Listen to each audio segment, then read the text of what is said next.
Hey, everybody. Welcome back to another episode of Rambling Through Everyday Life with Fran and Angela. My name is Fran, and I'm one of the co-hosts for this podcast. We hope with each and every episode you will find us talking about Jesus in our everyday lives, while also learning, being challenged, growing together, and loving and laughing about what makes up our everyday lives. Thank you, Jesus, for being right there in the middle of it all with us. All right, this is our last show of 2025. We need to take a little break, and maybe you can take a break in some form or fashion yourself as we enjoy this holiday season. If I were to tell you anything, it would be hang tight in this episode, stick around, or even fast forward to the ending. I have a letter to read to you that would be through the lens of you as a child, a daughter, child of God. And this is a letter to you, child of God, from God the Father. And it is absolutely beautiful. All right, you guys, we love you so much. Merry, Merry Christmas. Enjoy this week's conversation.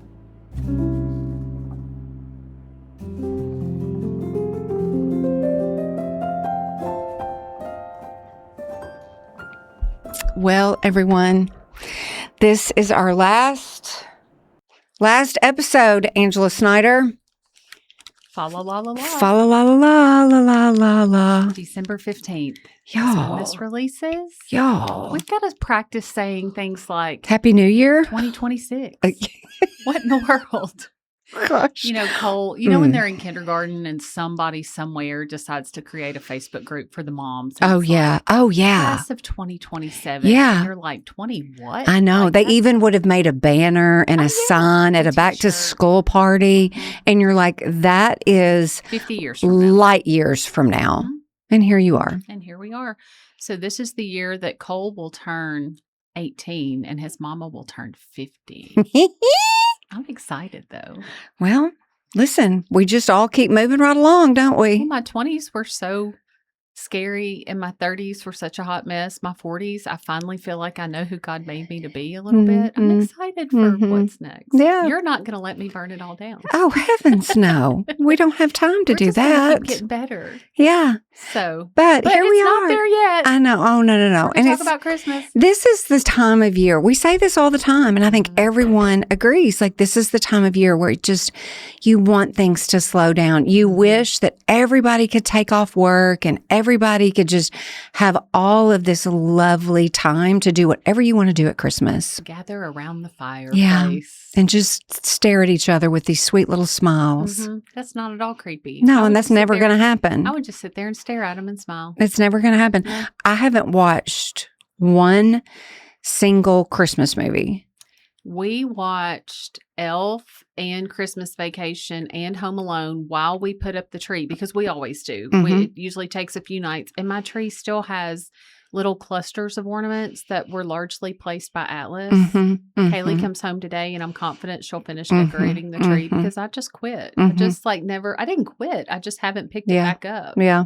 Yeah, it's time. It's time for us to kick it in holiday gear. I know. Kick it in holiday gear. Y'all know that I don't like a Hallmark at all. So, oh my gosh, Angela, I was changing channels last night. Did you accidentally watch one? Oh, heavens no. Heck to the no. But the name of the movie, and I just thought, if this isn't... Oh, they're horrible. Oh, what was it? It was the name of it was Christmas in Alaska. Oh, geez. And I thought, I can picture the whole dang thing in my head right now. They're gonna find each other. Yeah.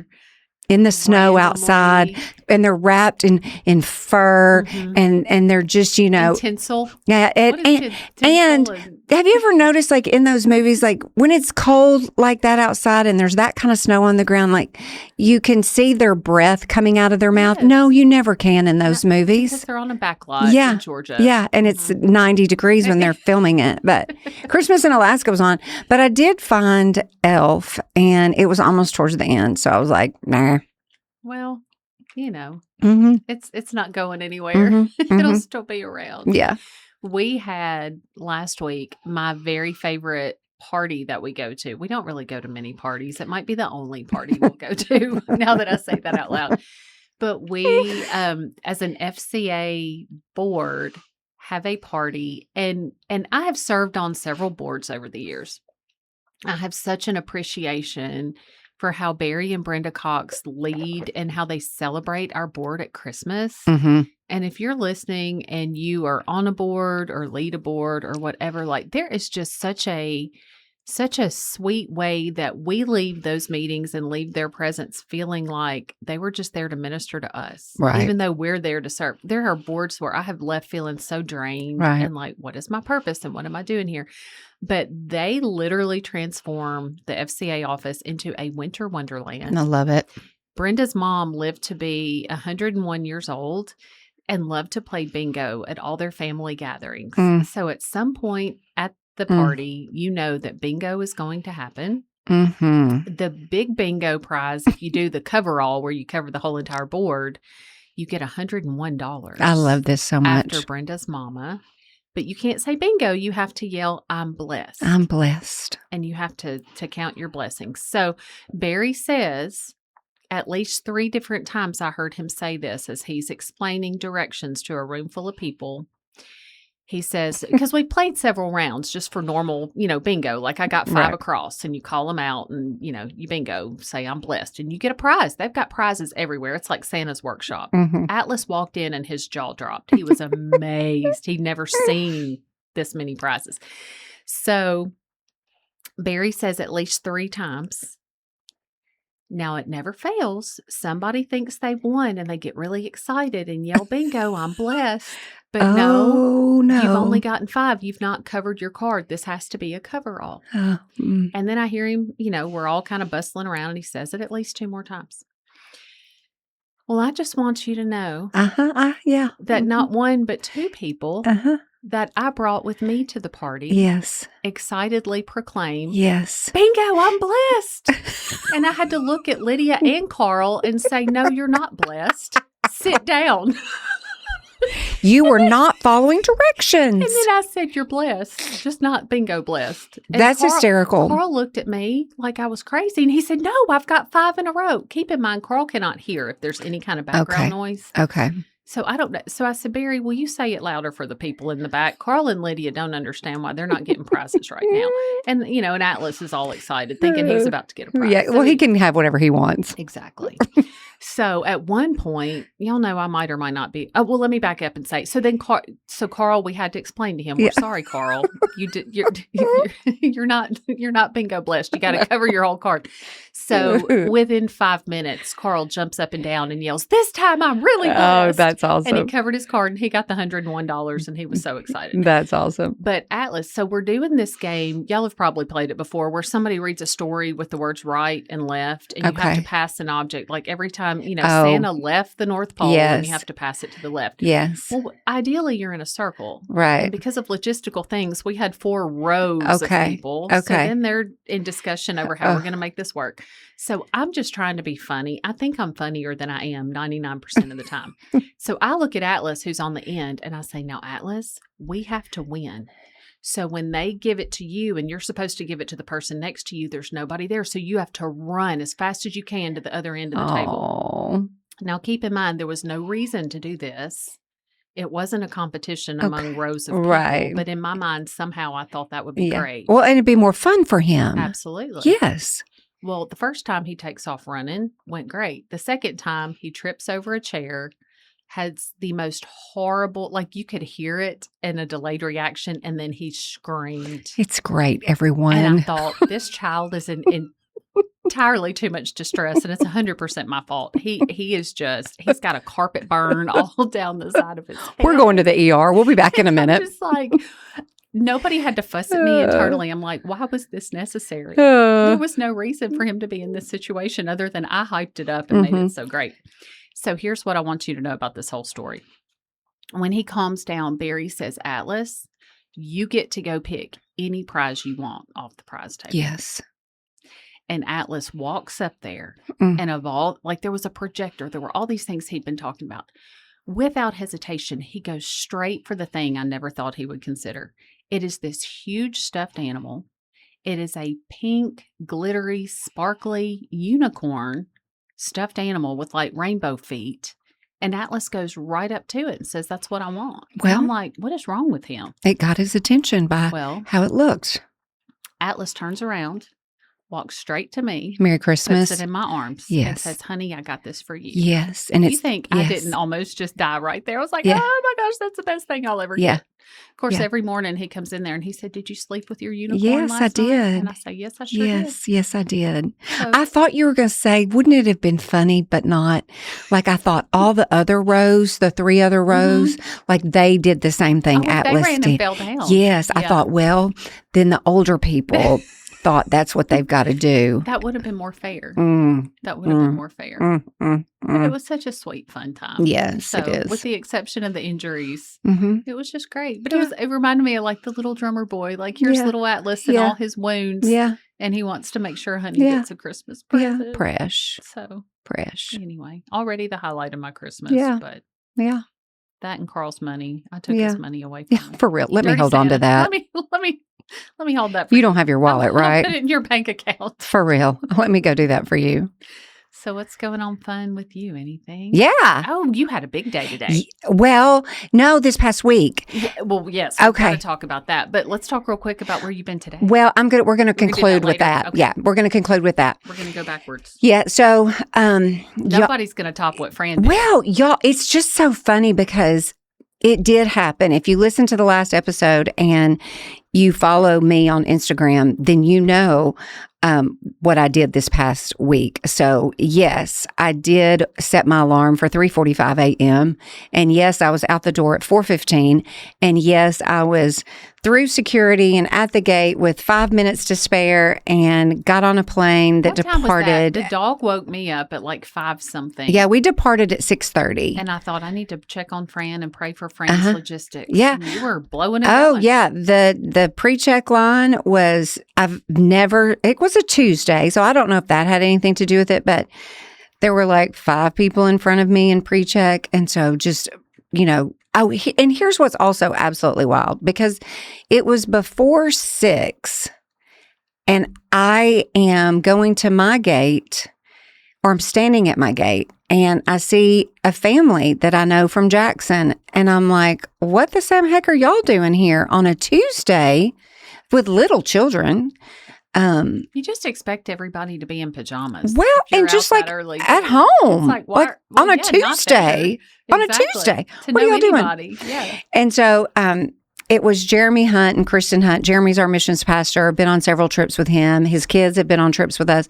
Like, they were going to Disney World with Jeremy's side of the family. Their whole family was going. They had matching T-shirts. No, they did not. But I was just like, what the world? And so then that was the very first time that someone asked me, what are you doing? Where are you going? And did TSA think it was suspicious that Fran has nothing in her arms? No suitcase, nothing? They just thought I checked my bag. Well, that's true. They just thought I checked my bag. So, but how weird is it to go to the airport with nothing? With nothing other than a crossbody. That's so wild. Yeah. And I kept thinking, oh my God, do I have my driver's license? Like, don't leave that in the car. On the plane. Like, I had to make sure that my crossbody had everything I would need for a day. But especially my driver's license, because got to have that to get on the plane. So when Kristen asked me, where are you going? What are you doing? I was like, this is ridiculous, but just let me refresh your memory. And that's how I have prefaced this with every single person when they're like, oh my God, did you really do this for a day?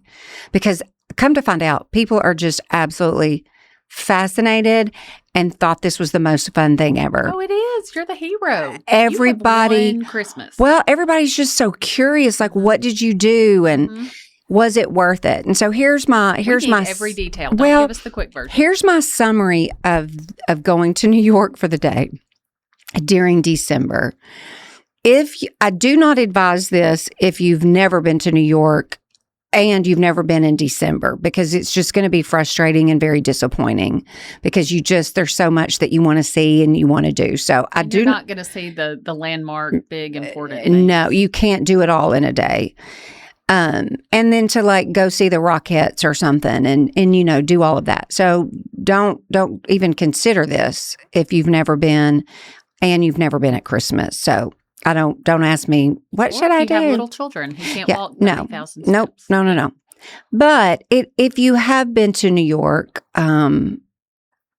especially at Christmas before, then I highly recommend it. But Clay does work for United Airlines, and I did not pay for this airline ticket. So please keep that in mind. It's not like I just am throwing money around like crazy in December. So, but to not have to pay for your ticket, no, to not have to pay for a hotel, no, you would have had to pay for meals in Jackson, Tennessee. Absolutely. You went for free. Absolutely. So, regardless of the time of year that you go to New York, my new favorite recommendation is to see the city via it's called the World Trade Observatory. It's where 9/11 Memorial is, and it's a tall, it's just a landmark building down there in downtown Manhattan, but it's One World Observatory. So you can walk the entire 120th floor. It's the tallest out of all of the places that you can see the city in this way. So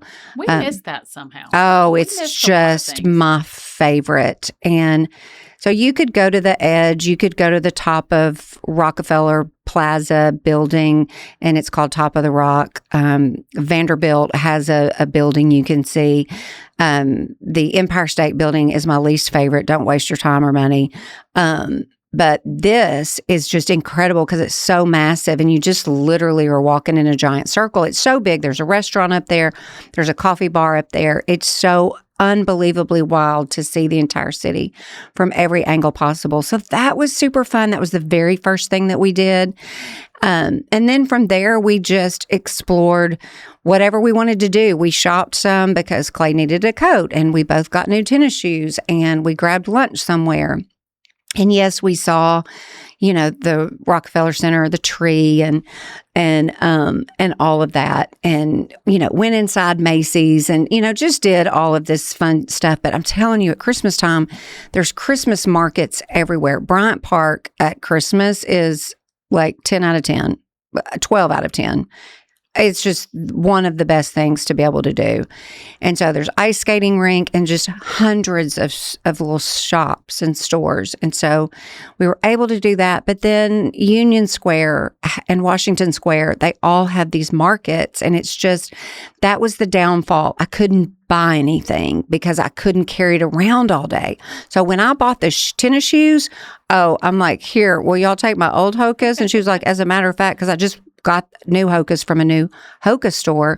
She was like, we'll take them. We recycled them. I was like, perfect. Because I was just going to throw them in the trash. Yeah. Like I didn't need to keep them because I've got other shoes at home. So, well, as much as you walk, you probably wore them out. Yeah. So I didn't have to, I didn't have to carry the shoes around, the old tennis shoes. And, so it was just, that was so painful because I was like, there's so much I want to buy at all these markets. You must need to buy a suitcase to fill it up. And you know what's wild is that you could do that because we actually passed a place on some street which I'm like, I don't really know why you would need to do this because hotels do this all the time, but you could like store your suitcase. Oh. And so I thought, well, I could have bought a bunch of stuff, put it in a suitcase, and then just come back and pick it up when we're ready to go. That's a smart business idea. Yeah, but I don't know who would use that, really, because your hotel will keep your luggage for you. Right. I've done that lots of times. Unless you're just not going back by the hotel, I guess. Yeah.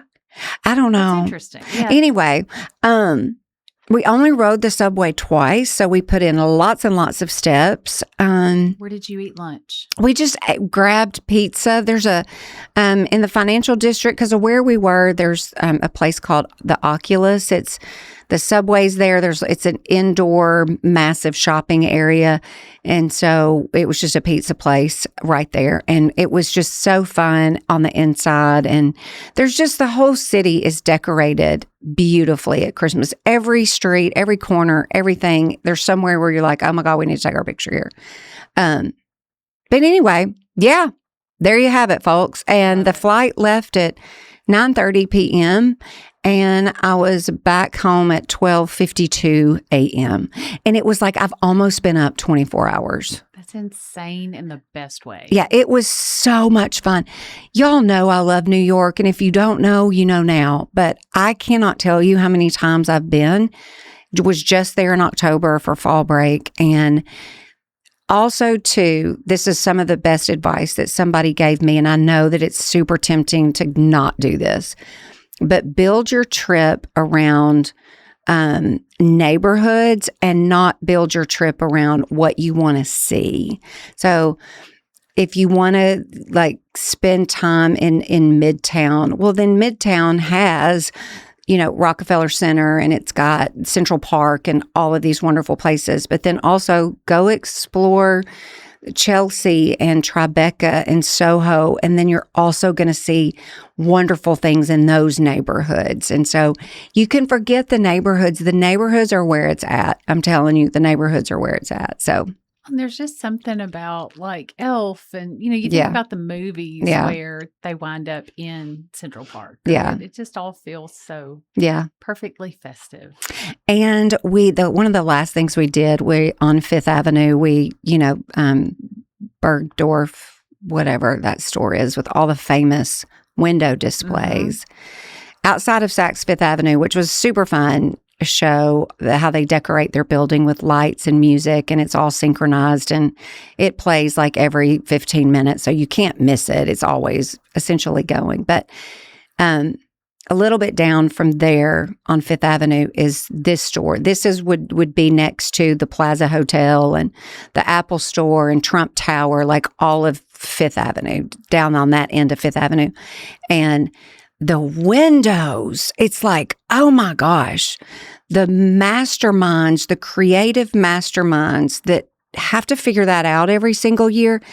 And it was just like, you could sit there and stare at it for, oh my gosh, 20 minutes and still feel like I haven't absorbed it all in just one window. And it was window after window after window. It was just gorgeous. Everything in New York is just a lot, but it was so much fun. I would literally do it again, and am already considering, when can I do that again?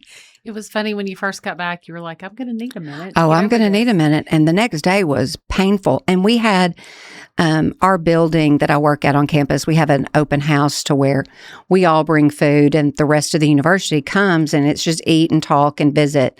And so I was just sitting there because I was tired. And so every time somebody caught eyes with me, they were like, oh my God, weren't you just in New York? And I was like, yeah. Yesterday. Literally Last yesterday. Night, a few hours ago. Literally just a minute ago. But after a full day passed, you were like, sign me up. When else can we do this? Yeah. So it didn't take me just a day to get caught up, and the weather was great. It felt like Christmas. It was cold. It was just amazing. You are the most fun person I've ever known and ever will. Well, it's not everybody's cup of tea. And again, I do not recommend it if you've never been to New York. It would stress the ever-loving stew out of you. You have to know what you're doing. I want to go back, but I need you to go back with me. Yeah. Oh, I get it. I have no idea what I'm doing. No, right. It's one of those places, kind of like me with Disney, kind of the same but different, where it's like no matter how many times you've been, I've never had the same trip twice. Never. You have never, and you never will. No, never. There's just so much to see and do. Yeah. I could just sit there and watch the people. It was just amazing. And then eat more pizza. I celebrated the end of the semester by doing that. Because you finished a full semester. Yeah, school is done, everyone. We need that applause button. Fran everyone clap your hands. A whole entire master's semester. A whole semester. A whole semester. So now when you go back, you'll be like, I've done this before. I've done this before. Yeah. I'm a pro. I take spiritual formation for the first 8 weeks and then New Testament. And the New Testament, the second 8 weeks. And now you're a theology expert. Oh, so listen, just fun. learning, y'all. It's so amazing. So fun. Is it meeting your expectations? Is it different from what you expected? It is. I will keep saying this about what I'm doing. I'm pursuing a master's of Christian studies, and it is just completely exposing in what you don't know. Mm-hmm. I mean, that terrifies me. Well, we are just, I have lots of thoughts about why I have lots of questions about even I don't, please hear me say that I'm not, I'm just like, where is the church helping us grow at that level? If you and I would not have experienced Fellowship University, which was a 3-year intense, and we didn't even touch it. It was so fast. And it's so fast. And nothing compared to what you're doing now. It's so fast. And it's like, man, it's like you just need these levels of these challenges to grow and to learn. And so I'm grateful that our church has that opportunity. And so now, because of that, and because of just the surface that I'm beginning to touch in classes, it's like, oh my God, go do all the hard things. Challenge yourself. Have conversations with people. Ask your pastors questions, like read the books, learn the things. And so it's just, I'm like, oh my God, we're missing it. We're shorting ourselves in not pursuing the Lord in the way that I want us all to. I'm like, okay, everybody, come on. Everybody's going back to school. and why do we rush the time with the one who created time? Yeah. It's like he just wants us to sit down with him. Yeah. And look around and notice, and we just blow right and through just it consider things that we've probably read a lot of times, and we just skip past it and don't ponder and consider what we're reading. Because we get so distracted. And we're in a hurry. On to something else. We're just in such a hurry. But I'm anyway. excited. Yeah. I'm proud of you. A whole thanks. semester. Yeah. Yeehaw. Yeehaw. Celebrate with New York. Okay. What else? I don't know. What is Christmas going to look like for the Thomas family? That's $1 million question. Because you've got Clay in Chicago. Is he working on Christmas? He's off the 24th, 25th, 26th. Oh. So that means he will be traveling on the 26th home because he'll have to work the next day. But he'll be home for Christmas. So he'll essentially be home. Hopefully he can get home on the 23rd, and then he's here on the 24th and 25th. Good. So, yeah, but then we'll just take care of our family of 5, and then everything else will just happen when it happens. It's so interesting how you just have to pivot. Oh, yeah. But you'll all be together. Yeah. Right. That's good. Yeah, and we'll be able to go to church together on Christmas Eve, and so I'm happy about that. I love that service. I do too. The one at the Denmark church is tomorrow. So when this comes out, it will have already happened. But it's going to be freezing. Oh, y'all. What the heck? They were cold in the good old days. Yeah. But it's just an old-timey, old-fashioned service. And when I was growing up, my grandparents, it was right across the street from their house at the old historic Denmark Presbyterian Church. And I can just remember as a child just sitting in those old creaky wooden pews. Yeah. It was a Civil War prison, and it's just a cool place. But I'm excited to take my kids because they've not experienced a service there. So I think there's such truth to the older you get, the more sentimental you get about certain things, and Christmas is definitely one of those times where we're all reflecting this time of year, but Christmas kind of begins that season of reflection. Pondering. And just what matters, and then as we age, we are always remembering Christmases and what we did as children, or where we were, or what was going on. And even our own kids, you're like, wonder what they would call memories, Well, that's what I wondered, because I did not realize that my kids had not experienced that. But when I started talking about it, Kaylee and Cole were both like, we've never done this. I was like, yes, you have. And I feel like they have. They were just younger. But I think, too, that's why the candlelight service means so much to so many of us, because just singing a hymn, singing Silent Night, holding a candle, that just takes you back for a lot of us. And every kid is terrified that they're going to be the one to burn the church down or set somebody's hair on fire. One of them might. I know. I know.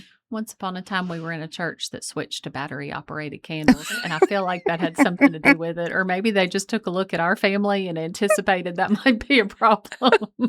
And you're kind of like, that's a great idea, but also this feels very different. It does.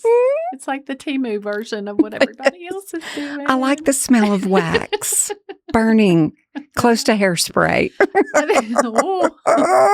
I've got to figure out what we are doing as far as like the meal around Christmas, because we don't do the whole big, I don't know. I don't know what we're going to do next. The Sunday before Christmas, we're actually going to be in Nashville still and go to Kaylee's church with her. That. And that's sweet because she's so happy with her new little church home. Yeah. And I'm grateful for that. That's something you and I both prayed for. Yeah. We took her on a church tour, remember? Yeah. You got to. Yeah. It's scary. You got to keep putting yourself out there sometimes. Yeah. But anyway. Yeah.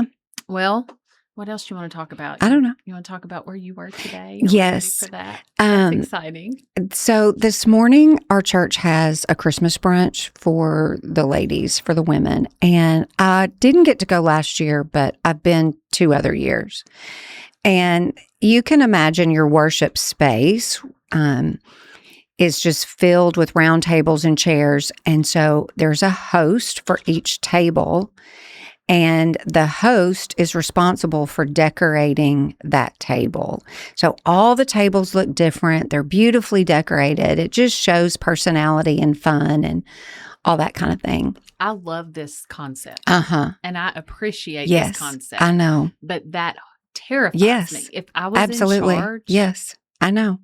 It would be color by number. Yes. Okay. So I know. Were you a host? No. So I was asked to serve on the team that was serving this morning. And so I agreed. Our women's ministry, we've had Amy Reagan on before, but Amy has stepped down so that she could spend time with her family. And so Haley is our new director of women's ministry. And I've known Haley for a while. And so she reached out and asked me if I would help serve. That morning, she wanted me to oversee the coffee and the cider for the chapel. So we have our big worship center, and then we also have our smaller chapel. And so it's like 2 different crews of people doing all kinds of things in both locations. And so I was like, well, surely I can figure that out. Like, okay, if you want me to do this. So we had a meeting, and during that meeting is when I learned that the theme was going to be called A Child of God, and that the entire of both event spaces, every hallway space, every nook and cranny was going to have this childhood, whimsical look about it. And of course, we're women. So in my mind, I just kept thinking, this is like a little girl Christmas. What is this going to look like?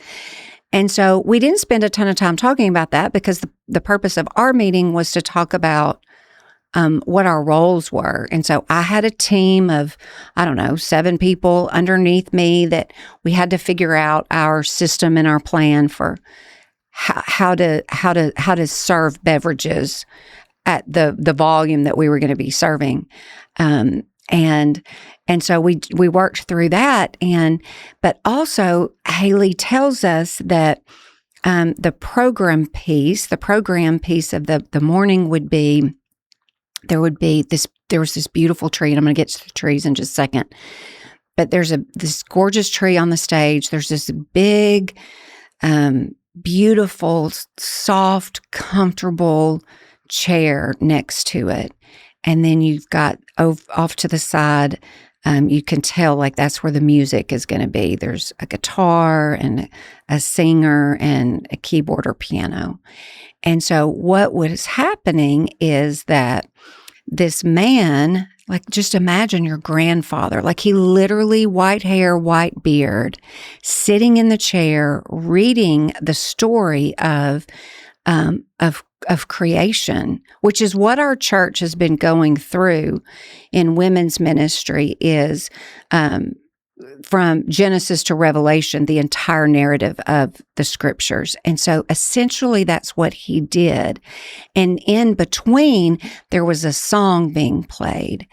And it was the most beautiful gospel presentation of who God is. And just we, through visuals, are stepping in like a child, just a little child, hearing for the first time who he is and who we are to him in an environment that is decorated so childlike and beautiful and sweet and fun. And it was absolutely gorgeous. But every tree, and the trees were just, there were so many Christmas trees, but every tree had the good old-fashioned 1970s silver tinsel hanging and different colored, beautiful bows with long ribbon hanging all over the tree. They had made, Hillary Johnson and her team had made 2,500 feet worth of pink and red paper chain.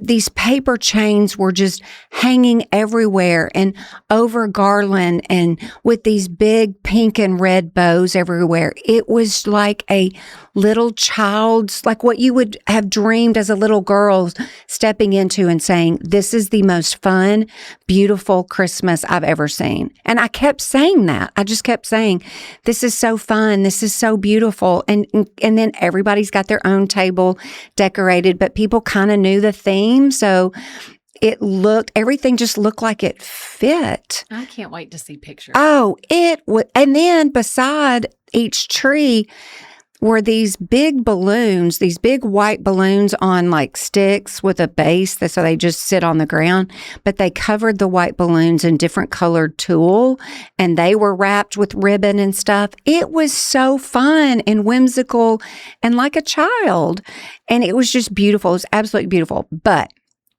so this doesn't tie into our memory verse, but I want you, Angela, to read our memory verse, and then I'm going to read to you all how we concluded the event this morning, because I was sobbing, absolutely sobbing. And I thought, well, what better way? What better way for us as women to speak to our female listeners than to read something over you that just ties in beautifully to our memory verse, to the event this morning, to the Christmas season, everything that we know about Luke chapter 2. So anyway. I wish we had Linus to read I it know. to us. I do too. I'm going to start with verse 1 in chapter 2, if that's okay. Sure. Christ born of Mary. And it came to pass in those days that a decree went out from Caesar Augustus that all the world should be registered. This census first took place while Quirinius was governing Syria. So all went to be registered, everyone to his own city. Joseph also went up from Galilee, out of the city of Nazareth, into Judea, to the city of David, which is called Bethlehem, because he was of the house and lineage of David, to be registered with Mary, his betrothed wife, who was with child. So it was that while they were there, the days were completed for her to be delivered. And she brought forth her firstborn son, and wrapped him in swaddling cloths, and laid him in a manger, because there was no room for them in the inn. Now there were in the same country shepherds living out in the fields, keeping watch over their flock by night. And behold, an angel of the Lord stood before them, and the glory of the Lord shone around them, and they were greatly afraid. Then the angel said to them, Do not be afraid, for behold, I bring you good tidings of great joy, which will be to all people. For there is born to you this day in the city of David a Savior, who is Christ the Lord. And this will be the sign to you. You will find a babe wrapped in swaddling cloths, lying in a manger. Beautiful. So beautiful. So beautiful. So when you think of yourself as wherever you are in life, a wife, a mom, a friend, a daughter, a child of God, this is a letter that we received. Each place setting had this letter, and so it was folded, and you can see, Angela, that it's sealed with this ribbon that was everywhere. This ribbon that was everywhere. It's just so sweet, and I love the attention to the detail. And so this is a letter that starts off with my dear daughter, and it is from our Father God. Oh, I hope I can get through this without wow. crying, because I'm telling you, I just sobbed. So imagine that God our Father, who was so kind to send his Son to us all those years ago so that we could have life with him forever, but also life with him on this earth, that he took our sin on the cross for us. But yet this is how he feels about us and what he wants to remind us of this Christmas season. Okay. My dear daughter, as this Christmas season settles around you, the lights, the music, the memories, I want you to pause and listen for my voice. I love being near you. It is good for you to be with me, and it is good for me to be with you. I welcome every part of your life, the moments bright with celebration, and the ones that feel quiet, aching, or uncertain. There is no door of your heart I fear, and none I refuse to enter. You are my daughter, my treasure, my joy. Long before you took your first breath, I imagined you, your voice, your laughter, your tenderness, your strength. I formed you with intention and love. And though life brings beauty and burden, celebration and longing, none of it ever escapes my gaze. When you feel small, I gather you close. When you feel overlooked, I speak your name. When the world feels heavy, I steady your heart with my presence. As you walk through this season, remember, I once sent my Son who stepped into the world in the smallest, humblest way. He laid in a manger wrapped in simplicity. He arrived in the darkness to bring light and save you from your brokenness, which separates you from me. In choosing to believe this truth, through Jesus' death and resurrection, our relationship is mended. My love for you is personal. Know that I'm with you in every place of your life, the ordinary corners, the messy ones, even the ones you'd rather hide away. Nothing in you is too broken for me to enter. I know this season can hold many layers, hope and heaviness, joy and longing, awe and ache. I see all of it. I'm right beside you. Emmanuel, God with you. Just as I drew close to the world that first Christmas night, I draw close to you now. I'm working in every corner of your story, planning good things, even when you cannot yet see them. In bright seasons, in heavy seasons, and in seasons you wish had looked different. I am present, faithful, and unchanging. Will you trust that I'm holding you even here? Will you believe that nothing in your life is beyond my care? My beautiful daughter, do you see yourself as I see you? There has never been and never will be another you. The world looks at the surface, but I look at your heart, the place where my spirit lives. I delight in you with a love that does not waver. You do not need to earn my love. Just come to me as you are. Talk with me, walk with me. Let my goodness and grace shape your days. Release what cannot satisfy. Surrender the worries, the lies, the old wounds, the expectations that do not come from me. Let me lift what burdens you and give you what truly nourishes and restores, my love. Oh, daughter, you are wonderfully, uniquely, intentionally made. You bring joy to my heart simply by being who you are, not by what you accomplish, not by how well you hold everything together, but by being my daughter. So in this season, rest in my love. My dear, dear daughter, you are precious to me more than you know. I love you, your father. Okay, I almost did it. I was just, while you were reading, I was like, Lord, let Fran get through this. Isn't that just amazing? Oh what a my beautiful gosh. way. I need a copy of that. What a beautiful way to end the morning together and just sit as a child of God in this season, and just let's not get wrapped up in the wrong things, but let's get wrapped up in who we are to Him. Well, kudos to the women's ministry team, because I'm sad. We were at basketball. I'm so sad I missed it. But, man, they nailed it. It was beautiful. With the words. I know. That's the most beautiful thing. I know. That reminds me of Jesus calling. Like, that's just truly. Just so sweet. That's why this matters. And there were women in that room just crying. Ugh. Just crying. And I just thought, whoa, man, there's just a lot there. Mm-hmm. There's a lot there. But well, you hear those words and you feel seen. Yeah. I feel seen. Yeah. That hit at all the vulnerable places. Yeah. In a good way. Yeah. So anyway. Thank you, Fran. My goodness. Obviously we didn't come into today knowing that would happen this morning. No, that was not what I thought I was going to do today. I was planning to conclude with something else, but anyway. God knew. God knew.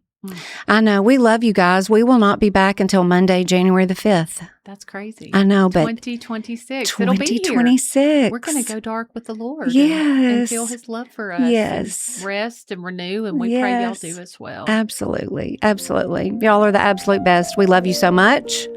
Merry Christmas. We'll see you in a few weeks. Y'all have a great day.